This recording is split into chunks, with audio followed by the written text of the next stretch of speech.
이에야스와 그의 여인들. 일본 전국시대의 영웅 이에야스는 여자 관계가 어땠을까요? 두 번 결혼해 정실한의 츠키야마 아사히히메를 맞이한 그는 그들과의 관계가 자연스럽지도 원만하지도 못했었지요. 두 분 모두 자신이 원해서 한 게 아닌 정략 결혼이었거든요. 첫 아내 츠키야마와는 남매를 낳을 때까지 부부였을 뿐, 이후에는 거의 별거 상태로 지냈던 그는 그 첫 아내가 죽고 나서 오랜 동안 결혼을 안 했다가 40이 훨씬 넘어서야 두 번째 아내 아사히메를 맞이했었지요. 그러나 그 결혼 역시 정략 결혼이었던지라 아예 신방도 꾸미지 않은 채 별거 상태로 지냈지요. 그랬을까요? 그는 유난히 척실이 많았던 무장이었지요. 알려진 바로는 척실 숫자만 14명이었으니까요. 정식으로 성 안에 사는 척실 외에도 툭하면 여자들과 관계를 맺었고 늙어서는 육아계까지 버젓이 드나들었으니 성적인 면에서만 본다면 그는 상당히 문란했던 남자였던 것 같습니다. 당시엔 성적으로 문란한 상태로 살았던 남자가 물론 그에게 국한되는 얘기는 아니었습니다. 날만 새면 전쟁을 해야 했고 목숨을 늘 하늘에 걸고 살았던 생국구 시대의 남자들에게 여자는 꼭 필요한 삶의 에너지요 생명의 근원 같은 존재였을지도 모릅니다. 자식을 낳아야겠다는 강박관념에 시달렸던 그들에게 따뜻한 여자의 품속은 더없이 안락했던 보금자리였고 쾌락은 덤이었겠지요. 소설을 읽으면서 저는 몹시 궁금했던 점이 있었습니다. 주위에 늘 여자가 득식을 했던 이에야스에게도 진정으로 사랑했던 여인이 있었을까? 그는 그 많고 많은 여인들 중에 누구를 가장 사랑했을까? 안타깝게도 소설 속에서 이에야스의 진정한 사랑은 찾을 수 없었습니다. 그는 여자의 가난한 매우 좀 유유부단하다고 할까요? 이 여자 저 여자 손에 닿는 대로 육체를 탐했을 뿐 열병을 앓듯이 끙끙대며 특별한 사랑을 나눈 여인이란 눈을 씻고 찾아봐도 없었습니다.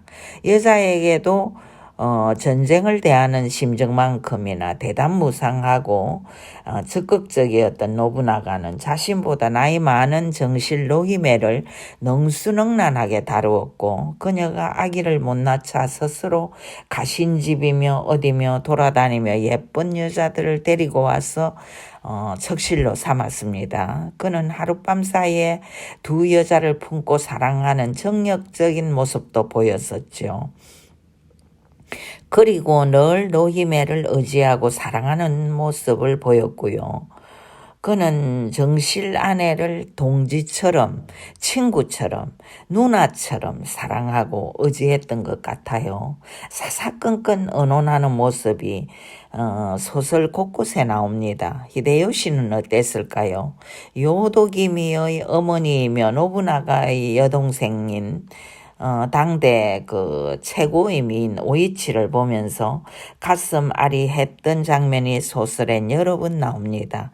나중엔 그 죽은 오이치의 딸 요도기미를 척실로 삼고 심지어는 전장터에까지 데리고 다니며 잠자리 시중을 들게 할 만큼 총애했지요. 히데요시 역시 여자를 진심으로 사랑할 줄 알았건만 이에야스는 소설 전부를 다 들여다봐도 여자에게 빠져있는 흔적은 보이지 않습니다. 너무 이성적이고 지적인 무장이라 그랬던 걸까요? 아니면 첫 아내 츠키야마의 악행에 질려서 근본적으로 여자를 가까이 하지 못했던 걸까요?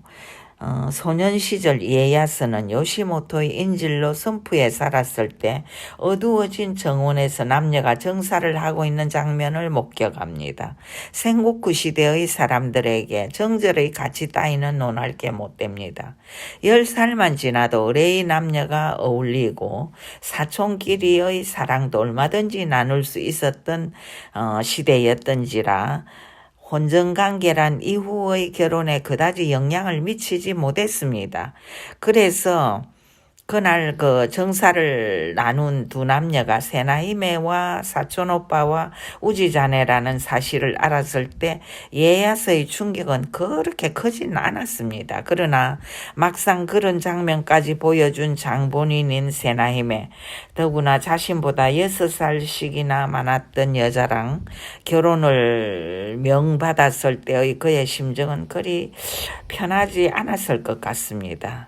인질의 몸인지라 주군의 명령에 혼인이야 했고 자식을 둘씩이나 낳기까지 했지만 아내 세나히메를 훗날 오카자키 성에 데려다 놨을 때 이에야스는 결코 그녀를 가까이 하지 않습니다.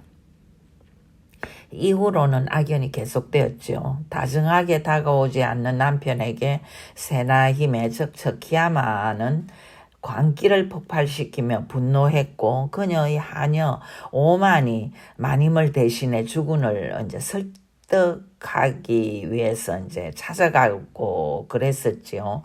그러다가 사태는 더욱 나빠졌죠. 하녀 오만에게 이에야스는 손을 대고 말았거든요. 이 사실을 알게 된 츠키야마는 길길이 날뛰며 오만에게 매질과 고문을 하기 시작했고 거의 죽을 지경이 된 오만에게 이에야스는 결코 바람막이가 되어주지 않습니다. 손만 댔을 뿐 이상하게도 여자를 보면 쩔쩔매고 뒷감당을 하지 않는 이에야스를 어떻게 이해할 수 있을지요. 학대와 모욕에 시달리던 오만은 나중에 거의 너덜너덜해진 몸으로 나무에 묶인 채 죽어갑니다. 결국 가신 사쿠자에몬이 이 사태의 진상을 알고 밤중에 가서 오만을 얻고 성을 빠져나오는데요. 가신 집에 그에 의해서 이제 맡겨집니다. 웃기는 건 사태가 이 지경이 된 점에도 아내의 폐악을 두려워한 이에야스는 오만에게 찾아가지도 못한 채 그녀를 한없이 방치하면서 세월을 보냅니다. 그 와중에 카네라는 여자랑 가까워지는데요. 카네는 그즘 오다 노부나가와 동맹을 맺고 극기하는 사돈까지 되는 이에야스를 철저하게 믿지 못한 그쪽 가신들이 하녀인 양 꾸며서 첩자로 오카자키 성에 들여보낸 여자지요. 나이 18에 불과한 카네에게 30대의 젊음을 불사르고 있던 이에야스는 어느 날 그녀가 첩자인 것을 눈치채게 되는데요. 울며 불며 용서를 비는 카네를 단호하게 내쫓지도 못한 채 어영부영 시간만 보냅니다. 카네는 그러나 오다 쪽에서 철수하라는 명령을 받자 이에야스의 품을 떠나느니 차라리 죽이고 가자고 마음을 먹게 됩니다. 절체절명의 순간 이 사실을 눈치챈 가신 사쿠자에몬의 활력으로 목숨을 잃지 않았던 이에야스. 카네는 달아나고 은거주춤 사쿠자에몬으로부터 충고와 비난을 받지만 그 후로도 그는 여전히 이 여자 저 여자 가까이 하면서도 책임은 지지 않습니다. 뼛속 깊이 사랑하는 일도 없었고요. 그러다가 오카자키 성에는 장성한 아들 노부야스와 가신들을 남기고 자신은 근방의 하마마츠 성으로 거처를 옮기는데요. 1년 넘게 방치하다시피 한 오만을 혼다 bungo 노카미의 집에 숨어있게 할 뿐 가만 내버려 두고만 있으니까 사쿠자에몬이 나서서 이제 막 충고를 하면서 화를 냅니다. 이 여자를 희롱하기만 할 뿐 사랑할 줄 모른다며 그 사쿠자에모는 또 아주 만만하게 잘 가까이 지내던 가신이니까 또 나이도 훨씬 많았고요. 그러니까 이런 말을 또 할 수도 있었지요. 이제 그러면서 막 사쿠자에모니 화를 내니까 그제서야 성으로 이제 오만을 데리고 오게 합니다. 하마마츠 성에는 때마침 오아이라는 여인이 주방일을 돕기 위해 와 있었는데요. 갸름한 눈매, 꼭 담은 입술, 머리카락과 피부 색깔도 고왔던 오아이는 가신 사이고 야차에몬 마사카츠의 소녀였지요.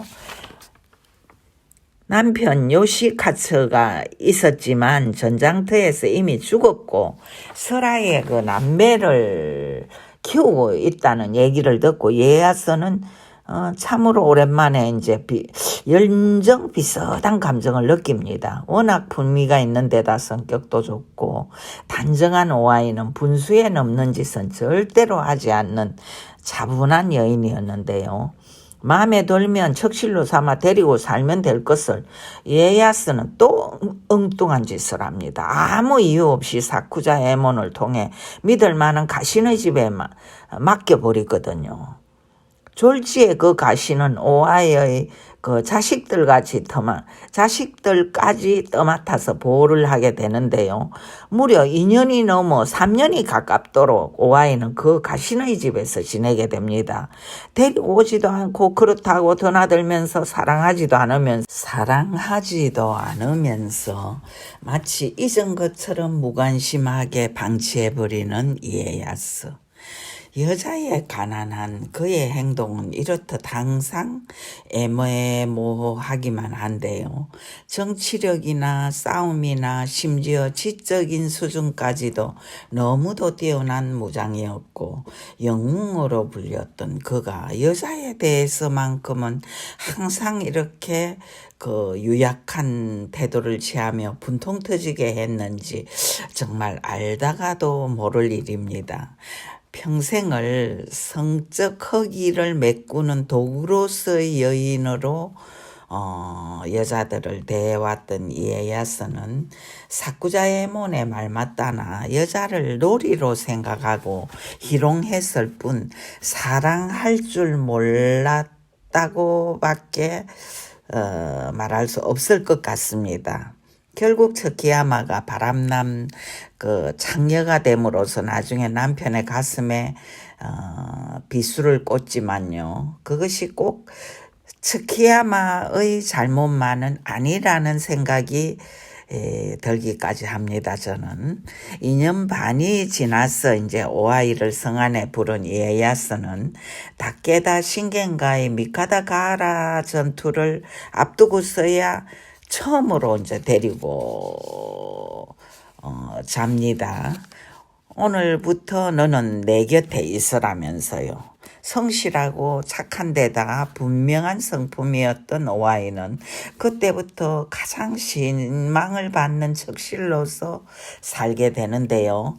이에야스의 사랑이란 건 그저 신망을 받는 선이었죠. 그는 오아이를 곁에 두고도 얼마든지 딴 여인들을 가까이 했으니까요.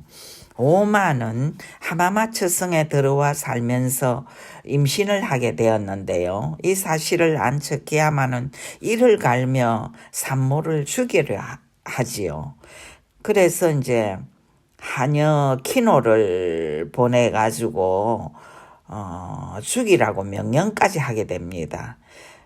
그래서 키노가 이제 그 칼을 품고 그 하마마츠 성에 들어와 오만을 찌르려 하자 오아이가 나서서 전신을 던지며 막아내지요. 그리고 그녀는 시끄럽게 될까봐 오만을 딴 곳으로 피신시키고 키노를 잘 다독여서 오카자키로 돌려보내고 내전의 일을 빈틈없이 관리하는데요. 그 후 오만은 그 아들을 낳아 이에야스를 기쁘게 만들지요. 그 아들이 바로 훗날의 유키 히데야스인데요. 첫 아들 노부야스 이후에 낳은 둘째 아들이지요. 오아이도 얼마 후 또 자식을 낳게 됩니다. 그 아이가 바로 훗날의 히데타다이지요.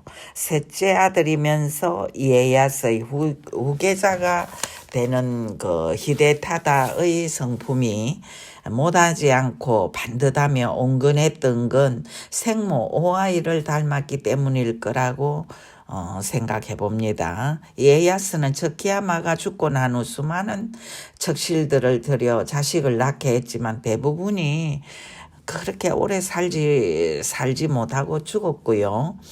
여섯째 아들 타다테루만 오래오래 천수를 누리며 살았지요. 70 넘어까지 살다 갔으니 뭐 장수한 셈이죠. 그러나 그 아버지의 미움을 받아 폐승에 유폐되어 피리만 불다가 간 아들이죠. 타다테루의 엄마는 차야 부인인데요. 대장장이의 아내로 남편이 죽자 그녀의 억센 기질을 본 이에야스가 손을 대어 척실로 앉힌 여인이죠. 기껏해야 가신들의 딸 아니면 거의 모두 하녀이거나 최하층민으로만 그 이에야스는 그 척실들을 앉히고 했는데요. 또 뭐 대부분이 남편이 전쟁에 나가 죽은 가부들이었고요. 아무튼 그 여자에 대한 취향 하나는 아주 독특했습니다. 이에야스가. 늙어서도 척시를 드리곤 했는데요. 어느 누구에게도 집착을 보이지 않았던 것으로 보입니다. 흔히들 늙으면 사랑하는 여인에게 광적인 집착을 보이므로 항원의 그 사랑이 정말 무섭다고들 하죠. 이에야스는 전혀 그렇지 않았습니다. 손녀보다 나이가 더 어렸던 오카메를 자신의 젊은 가신에게 주었으니까요. 자신이 취했던 여자를 젊은 가신에게 하사한다?